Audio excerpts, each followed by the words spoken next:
sur lequel nous devons travailler.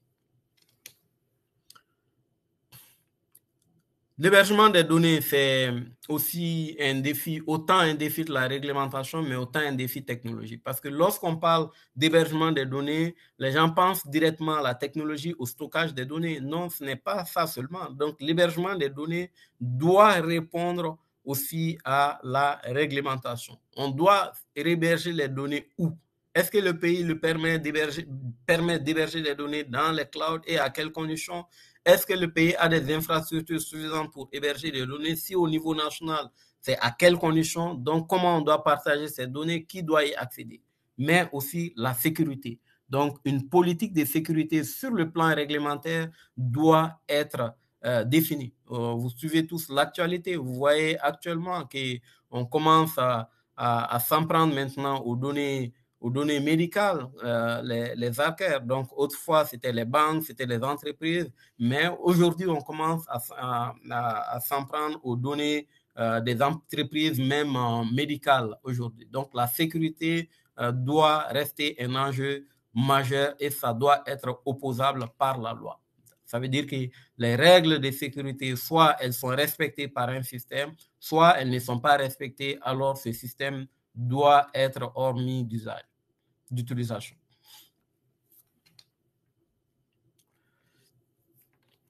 Le défi des ressources humaines, on n'en aura assez jamais des ressources humaines dans n'importe quel domaine. Mais c'est qu'on constate des fois aussi, on confond la spécialité de l'informatique des centres de l'informatique médicale au fait que je sais taper sur un clavier d'ordinateur ou au fait que je suis un informaticien. Le rôle, en fait, pourquoi l'informatique médicale a été créée, c'est un pont entre les informaticiens et professionnels de la santé. Même si les deux peuvent se spécialiser dans le domaine, ça donne une vue générale et des processus métiers et des processus informatiques pour pouvoir jouer l'arbitre devant certaines décisions. Parce que tu as beau être un informaticien qui est très bien, mais si vous ne maîtrisez pas les processus métiers, vous ne pouvez pas développer des outils qui répondent aux besoins du métier. Et sur ce plan, c'est clair qu'on a une faiblesse des connaissances, des compétences métiers et qui n'est pas propre à notre continent. Je dis que c'est une discipline qui est assez jeune partout dans le monde par rapport aux autres disciplines. Donc, les efforts doivent être faits pour former et former encore. Et cette formation, puisqu'on a plusieurs générations qui sont sur le marché de l'emploi, qui n'ont pas appris ces choses au cours de leur processus de formation, on doit mettre en place des stratégies de formation adaptées de manière à mieux former ceux qui sont sur le marché actuellement, mais aussi à préparer les futurs utilisateurs en donnant ces enseignements, en les sensibilisant depuis les facultés de médecine, de pharmacie ou des écoles professionnelles.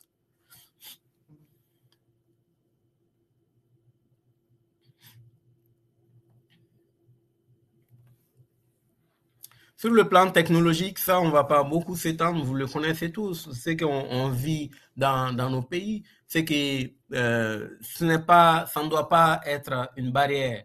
On ne doit pas dire, voilà, le débit de l'Internet est faible, on ne fait rien. Il n'y a pas de courant électrique, on ne fait rien. Ce qu'on doit être capable, c'est pourquoi dans le cadre du réseau en Afrique francophone pour la télémédecine que nous coordonnons, depuis une vingtaine d'années, nous avons essayé de développer des outils de téléexpertise et d'enseignement à distance qui sont adaptés au faible débit Internet et qui peuvent fonctionner non seulement avec des outils mobiles, mais aussi avec des outils portables qui peuvent avoir une certaine autonomie d'énergie et qui peuvent fonctionner online. Ça veut dire que même sans connexion Internet, vous êtes capable de faire votre travail. Une fois que vous accédez à une connexion Internet, vous pouvez synchroniser. Donc, on peut vraiment, il faut prendre le temps de la conception.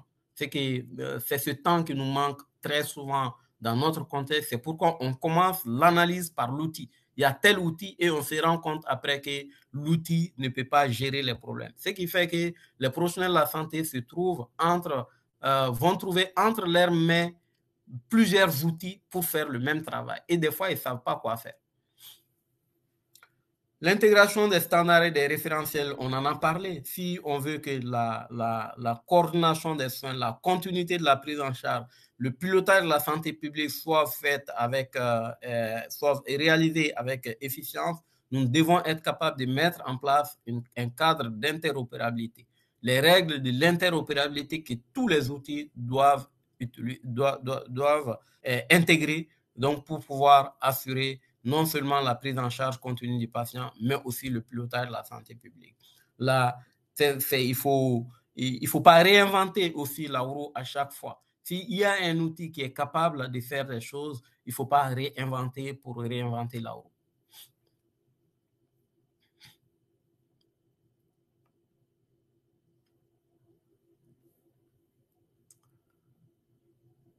L'autre élément, c'est le marché.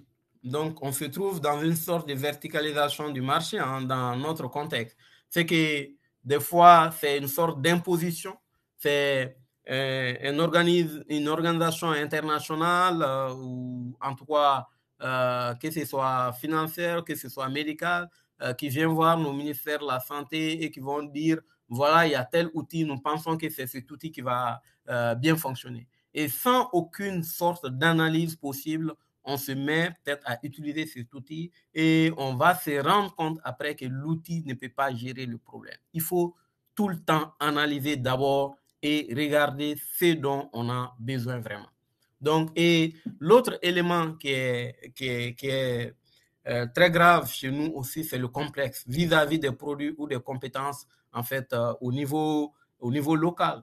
On trouve que dans nos pays, on a des fois développé des outils qui sont adaptés à notre contexte avec des compétences locales, mais on s'arrange quand même toujours à aller prendre des outils qui fonctionnent dans certains contextes qui sont très différents de notre contexte en termes de prise en charge du patient, en termes de fonctionnement, mais c'est pour simplement passer un marché où ceux qui pilotent en tout cas, ce marché-là ont l'air 20 ou 10%. Donc ça, c'est quelque chose qui est très déplorable dans notre condition, dans notre contexte.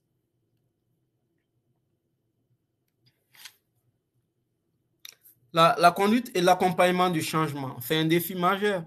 Donc, pour tout projet, en tout cas au niveau national, il faut être capable de mettre en place une stratégie parce que c'est très clair.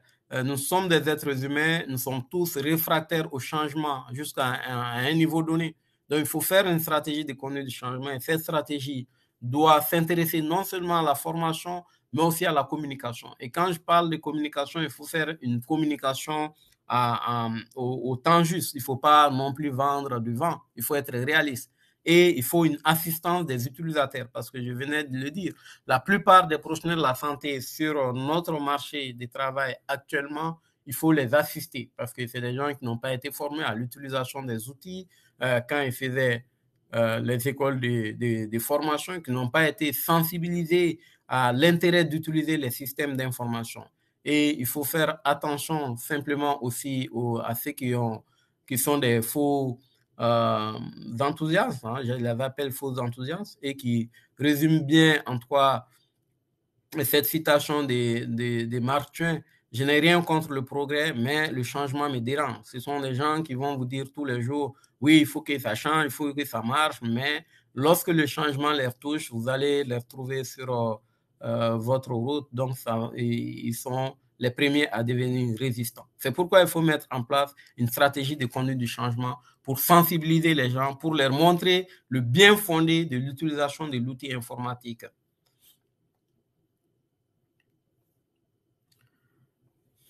En termes de perspective, qu'est-ce que je pourrais vous dire? Ce sont des leçons. Il faut bâtir nos perspectives sur les leçons apprises dans les pays qui ont une certaine maturité. Je prends ici l'exemple d'un rapport que j'aime bien, qui a été rédigé en 2018 par M. Pont sur la situation de la santé numérique en France. Et ce rapport conclut que la santé, le virage de la santé numérique a été raté parce que les professionnels de la santé sont confrontés à une offre morcelée en fait des services parce que l'usager a été oublié qui est le patient, tellement de problèmes qui ont fait que le virage a été raté. C'est parce que ce n'est pas parce que les gens n'étaient pas assez intelligents, c'est parce qu'il n'y avait pas assez de recul. Et ces erreurs-là, nous ne devrons plus les commettre en Afrique aujourd'hui parce qu'elles sont connues. Nous devons savoir que lorsqu'on parle de digitalisation, nous devons avoir une vision globale, holistique, et ensuite, nous devons agir progressivement.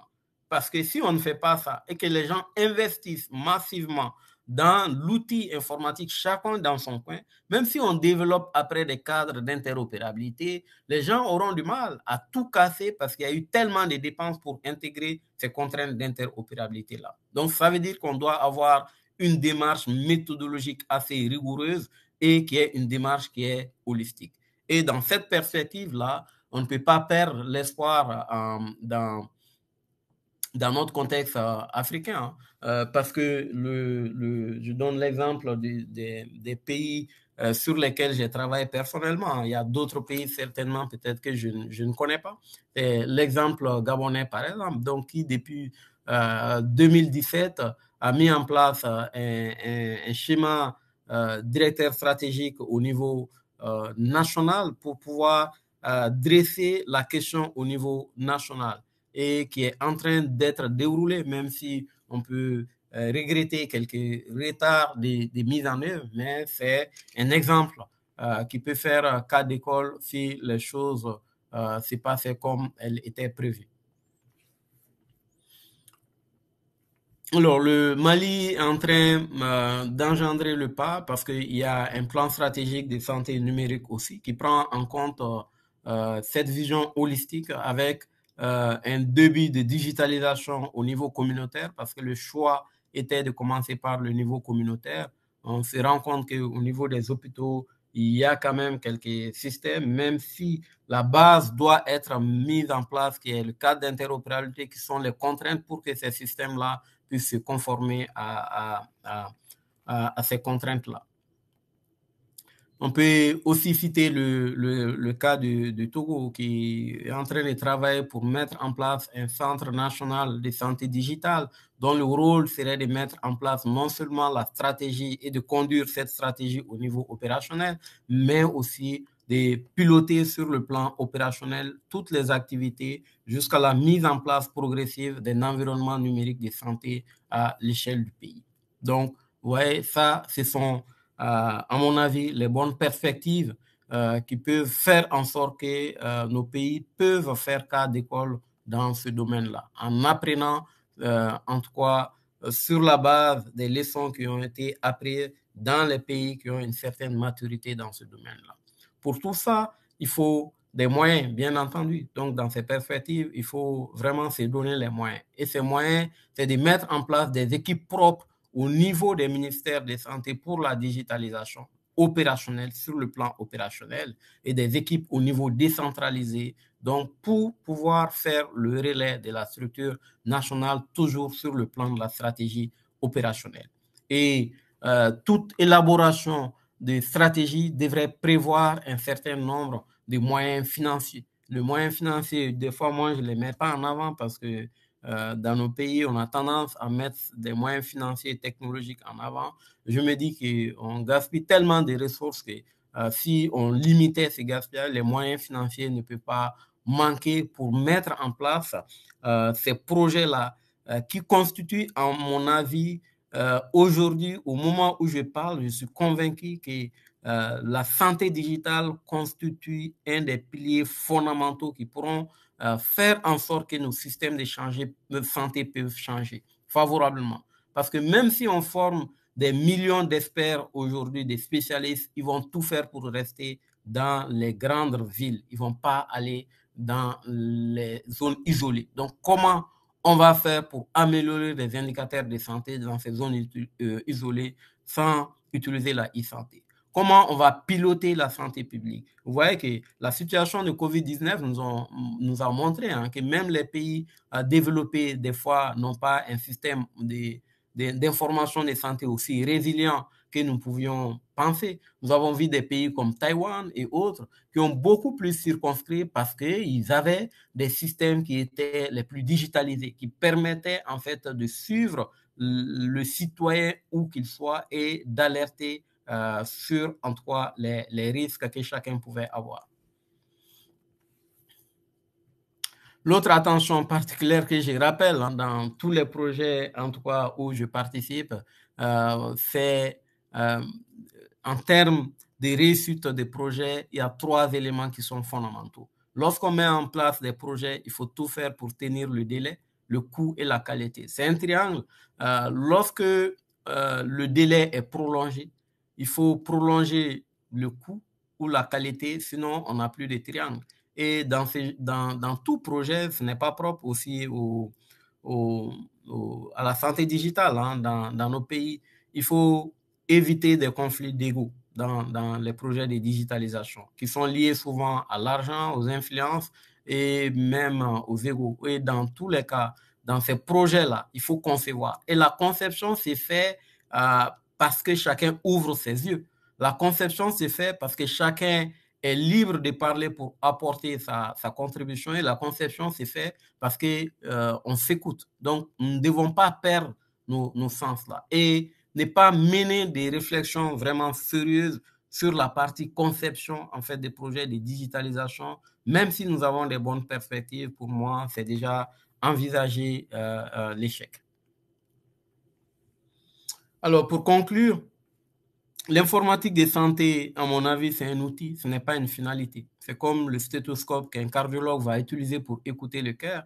L'outil est là pour rappeler les professionnels de la santé, pour aider à la prise de décision, pour que ce soit au niveau prise en charge du patient, mais que ce soit au niveau santé publique aussi. Et la vision doit être systémique, alignée sur les priorités de santé du pays. Donc, un plan, une stratégie de santé digitale qui n'est pas alignée sur les priorités de santé du pays reste un gadget, à mon avis. Et l'innovation numérique, il faut vraiment le retenir, ne se limite pas à sa dimension technologique.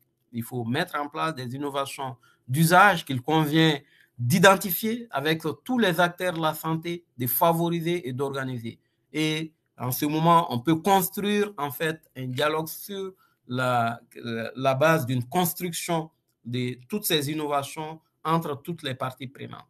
La conduite et l'accompagnement du changement, ça reste la clé, à mon avis, tout comme la gouvernance et le leadership. Parce qu'une fois qu'on met en place la stratégie, on doit être capable de conduire cette stratégie à terme sans que des influences extérieures ne viennent perturber cette stratégie-là. Voilà, je pense que j'ai été assez long, même si on a 2 heures de temps. Et s'il y a des questions, je vais répondre à ces questions-là. Alors, je commence par déjà Issouf Ag Mohamed. Oui, nous sommes d'accord, hein, c'est pourquoi il est capital de commencer à enseigner cette discipline, même si ce n'est pas en profondeur. Donc, au niveau de nos facultés de médecine, de nos facultés de pharmacie et d'ailleurs d'autres facultés, en tout cas comme au Mali, ont commencé à enseigner cette discipline-là, ce qui est très encourageant.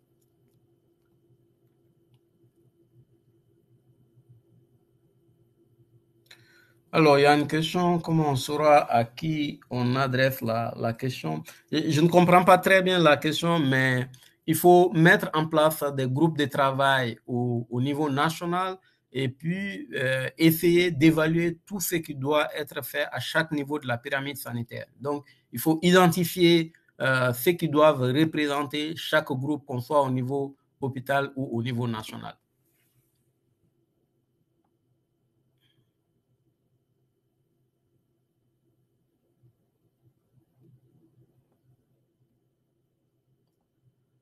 OK, il y a quelqu'un qui demande à l'administrateur que si tout le monde peut se présenter, ben, c'est l'administrateur qui va gérer ça.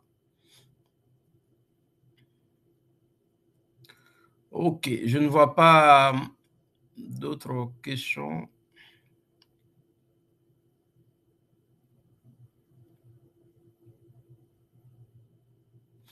La spécialisation de l'informatique, au niveau du Mali actuellement, on fait un DUI qui n'est pas propre au Mali, hein, mais un DUI qui a été créé à l'université de Bamako et qui associe l'université Cheikh Anta Diop et l'université Félix Houphouët-Boigny. Donc c'est un DUI commun africain en termes de e-santé qui donne vraiment la base.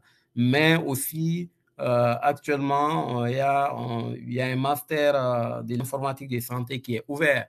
Donc, comme option du master de la santé publique, ça veut dire qu'il y a il y a un tronc commun en première année qui est santé publique pour tout le monde, mais en deuxième année master, on est libre de choisir sa spécialité.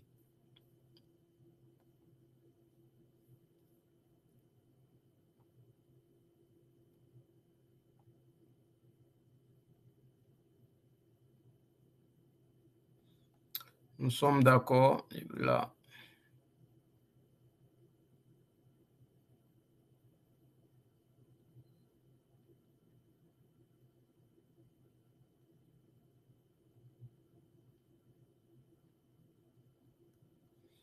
OK.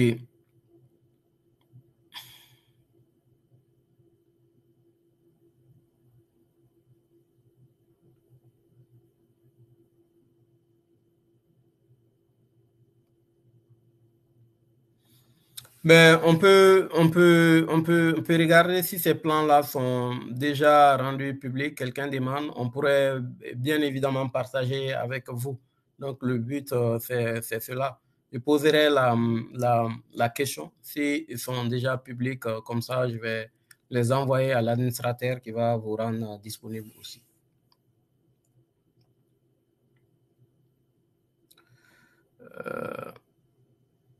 Oui, il y a une question, est-ce qu'il est possible, bien sûr, il est possible d'intégrer l'intelligence artificielle à la télémédecine parce que l'intelligence artificielle n'a pas de place s'il n'y a pas de données.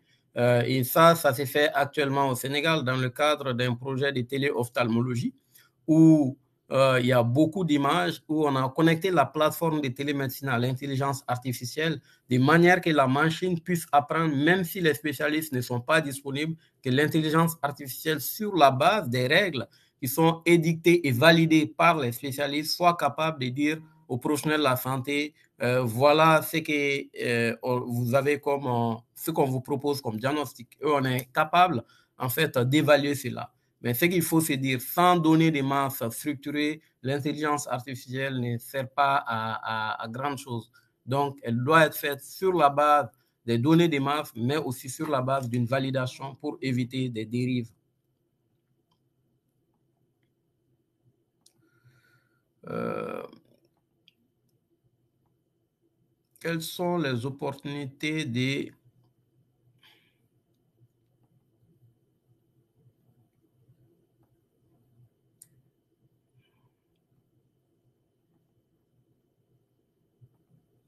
Je ne vois pas bien, il y a une question, quelles sont les opportunités, mais je ne vois pas la suite.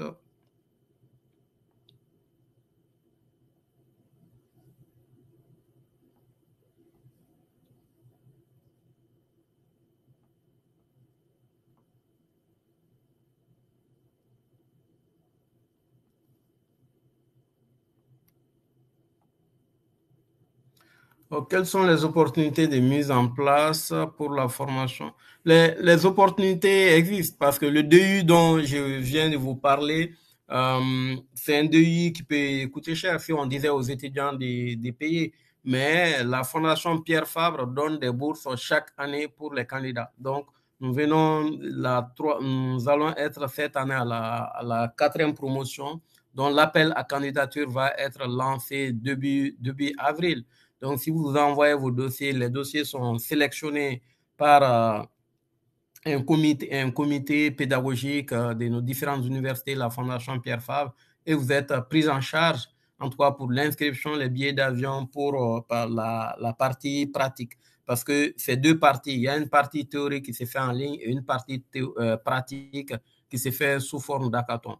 Et au niveau du master aussi, en tout cas à Bamako, on est en train de travailler avec la même fondation et d'autres partenaires pour avoir des bourses pour des étudiants. Et d'ailleurs, on va lancer un appel à candidature aussi pour des étudiants en fin d'études de médecine ou master ou même des doctorats d'informatique médicale ceux qui font les travaux sur les problématiques de l'informatique de santé avec des sujets bien précis pourront avoir des bourses jusqu'à hauteur de 10 000 euros pour finaliser leurs travaux. Et je pense que ça va être lancé aussi très, très rapidement, je pense avant même le mois de mai.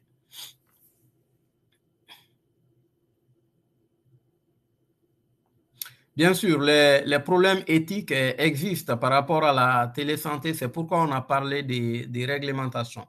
Parce qu'il faut que faire cette télésanté, il ne faut pas le faire sur Facebook, il ne faut pas le faire sur WhatsApp, qui sont des outils publics et qui ne peuvent garantir aucune confidentialité. Il faut utiliser les outils qui sont appropriés sur le plan sécuritaire, qui donnent des accès aux gens qui sont appropriés, mais aussi il faut déterminer les conditions de partage.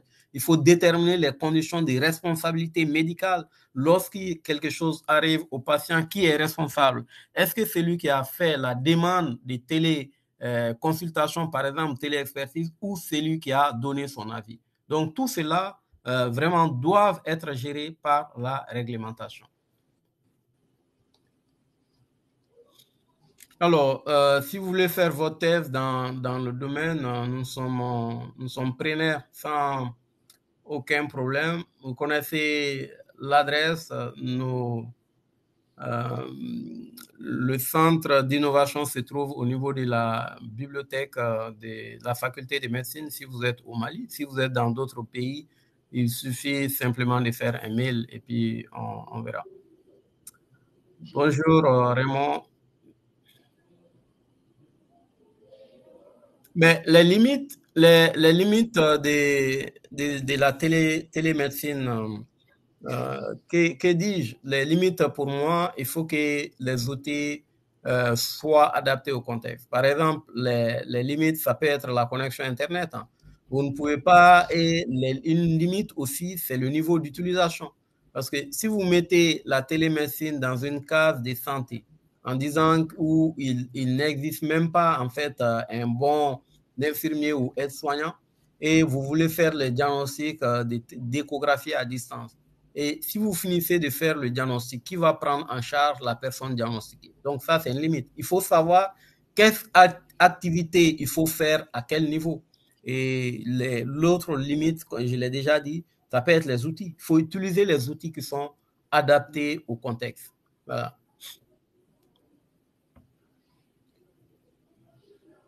Après, on peut aller dans toutes les questions réglementaires hein, dont on en a déjà parlé.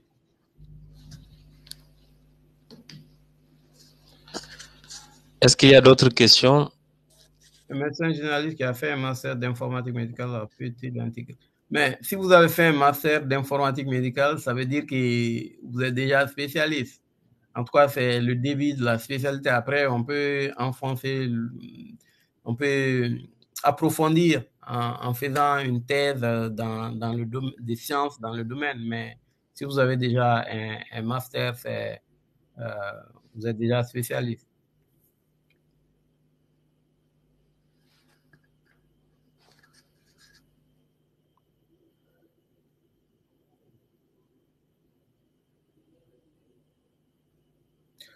Service médical propre à la télémédecine. Je ne sais pas ce dont vous pensez, mais ce dont vous parlez, Guindo, mais et CERTES et le centre d'innovation, les questions de télémédecine sont traitées là-bas.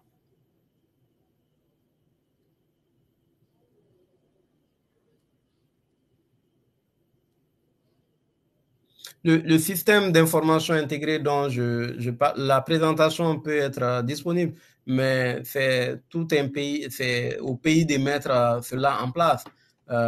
C'est que pour mettre cela en place, comme je l'ai dit, il faut des fondamentaux, il faut l'identifiant du patient, il faut les règles, les cadres d'interopérabilité et autres. Intégrer, ça ne veut rien dire autre que les sous-systèmes sont capables de communiquer entre eux, de s'échanger des données sur la base de l'utilisation des standards d'interopérabilité.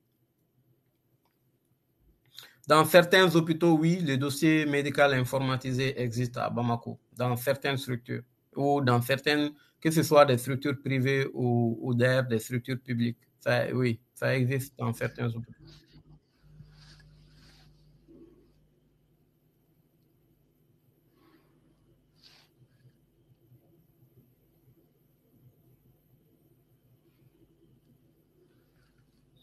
Alors, on l'a déjà dit, en termes de téléradiologie, la place de l'informatique médicale est très importante. On va dire même la télémédecine. C'est que dans beaucoup de nos pays, lorsque le patient fait sa radio dans un hôpital de district, par exemple, où on a ces hôpitaux de district où on a des techniciens qui peuvent faire la radio, mais personne pour interpréter. Donc, on fait le cliché des radios, on donne au patient, on l'envoie vers la capitale. Et avant d'arriver, les conditions ne permettent plus une interprétation. Et si on avait un système d'archivage, en tout cas numérique, des clichés radiologiques à l'échelle du pays partagé, cela permet, une fois que le patient a fait sa radio dans un point A, d'y accéder où qu'il se trouve sur le territoire. Et l'autre chose qui s'est fait en termes de téléradiologie aussi, c'est que comment on peut arriver à guider à distance les opérateurs pour bien faire une échographie ou telle radio. Donc, c'est une application qui est très importante dans le domaine de la télémédecine et qui se pratique beaucoup, en tout cas dans certains pays africains. À ma connaissance, le Mali n'a pas encore de cadre d'interopérabilité d'EMBA. Donc, OpenIHE, effectivement, c'est un des outils qui peuvent être utilisés dans le cadre de la mise en place de l'interopérabilité. La différence entre un DEI et un master, c'est qu'un master est une maîtrise et un DEI donne simplement la base, en fait, pour être un bon utilisateur, si on peut dire, ou en tout cas pour apprendre, en tout cas, que ce soit les bases méthodologiques ou conceptuelles de l'informatique de santé ou même la gestion des projets. Mais normalement, une maîtrise, un master, c'est une maîtrise qui te donne droit, en tout cas, qui fait en sorte que vous pouvez accéder à une thèse après ou qui vous classe spécialiste. Mais ce n'est pas le cas du DEI. Le DEI ne fait pas de quelqu'un spécialiste. Sur les offres, là, il n'y a aucun problème. Dès qu'on lance les appels d'offres, ces appels d'offres sont en général publics. Des fois, je les mets sur mes comptes privés sur des réseaux sociaux. Mais tout le monde est éligible. Tout le monde est éligible. Donc, ceux qui se spécialisent en informatique médicale, c'est soit des médecins de base, soit des informaticiens de base qui se spécialisent dans le domaine. Et moi, j'aimerais que de plus en plus de médecins se spécialisent dans le domaine parce que les médecins maîtrisent déjà le processus métier. Et une fois qu'ils maîtrisent en tout cas les notions d'informatique médicale aussi, c'est plus bénéfique pour la compréhension, pour la construction des systèmes qui peuvent être résilients.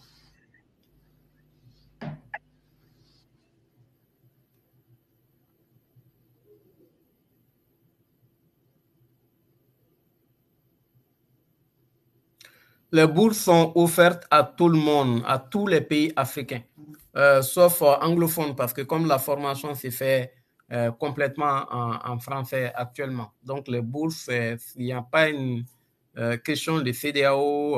On a eu beaucoup de boursiers, par exemple la Mauritanie, qui ne fait pas partie de la CEDEAO, ou des boursiers du Cameroun qui ne fait pas partie de la CEDEAO. Donc, c'est vraiment tous les pays africains.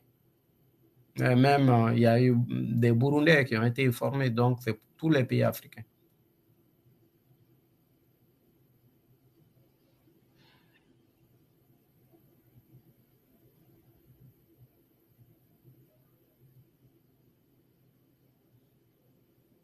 OK. Ben, pour la documentation, vous pouvez essayer de regarder si vous voulez sur PubMed, hein, en mettant peut-être mon nom. Vous allez voir tous les travaux que nous, on a fait en général au niveau africain qui sont publiés. Après, si vous avez besoin d'autres documents, il n'y a pas de problème, vous nous faites appel, on verra ce qu'on a à disposition. Les informations, dès que les informations sont publiées, je pourrais les mettre à la disposition de l'administrateur ici, qui sait comment vous atteindre pour pouvoir les publier. En général, moi, je les mets sur Facebook aussi. Donc, et sinon, en général, D'accord, professeur. digisantemali.info. Je vais écrire ça ici, digisantemali.info. Voilà. Donc, toutes les informations seront sur ce site, mais je vais les envoyer aussi à l'administrateur qui saura vous les transférer. Je ne suis pas sûr qu'un radiologue a forcément besoin d'une connaissance en informatique médicale parce que le radiologue pourrait faire appel en fait à ceux qui ont cette connaissance ou ceux qui ont des outils pour mettre en place. Et d'ailleurs, les projets d'informatique de santé qui fonctionnent le mieux, ce sont des projets qui sont pilotés par les métiers qui ne sont pas forcément spécialistes. Le cas de la télédermatologie au Mali, qui est piloté par le professeur Faye, qui n'est pas spécialiste, mais c'est le projet de télémédecine aujourd'hui qui a le plus marché en termes d'opérationnalité, en termes du nombre de sites au niveau du Mali. Mais par contre, un radiologue peut décider de faire un DU, donc pour comprendre en fait, en tout cas les bases, mais pour l'utiliser, vous n'avez pas besoin forcément de formation. Vous avez besoin de travailler avec les prestataires pour mieux prendre en charge en tout cas vos besoins et puis répondre à vos préoccupations. Voilà. OK. Je ne sais pas s'il n'y a pas d'autres questions. On va s'arrêter là et c'était un plaisir. Merci beaucoup, professeur. Vous m'entendez, professeur? Oui, je vous entends très bien. Voilà, merci beaucoup pour cette présentation très brillante. Donc, on n'est pas du tout surpris. Voilà, donc c'était vraiment au-delà des attentes. Et cela est témoigné par les questions et réponses. Donc, qui étaient vraiment, on sent que le public est vraiment très, très intéressé par le sujet. Espérons bien que cela soit un début du commencement et que cela puisse contribuer vraiment à une sensibilisation à grande échelle, donc au niveau des professionnels en général et notamment des médecins, afin de pouvoir mettre à profit cette spécialité encore très peu connue dans notre contexte africain, pourtant très, très utile. C'est clair. Voilà. Et je vois une question, quelqu'un qui demande à vos réseaux sociaux. Voilà, donc alors, il n'y a aucun problème.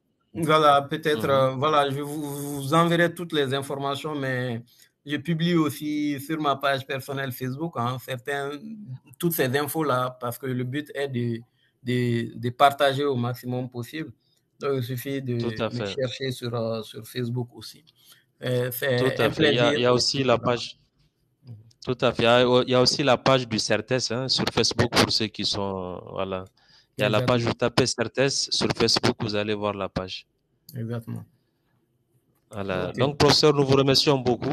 Merci à vous. Merci beaucoup pour cette présentation. C'était un plaisir. À bientôt. À bientôt, à la prochaine. Merci à tout le monde, à tous les participants. Au revoir. Au revoir.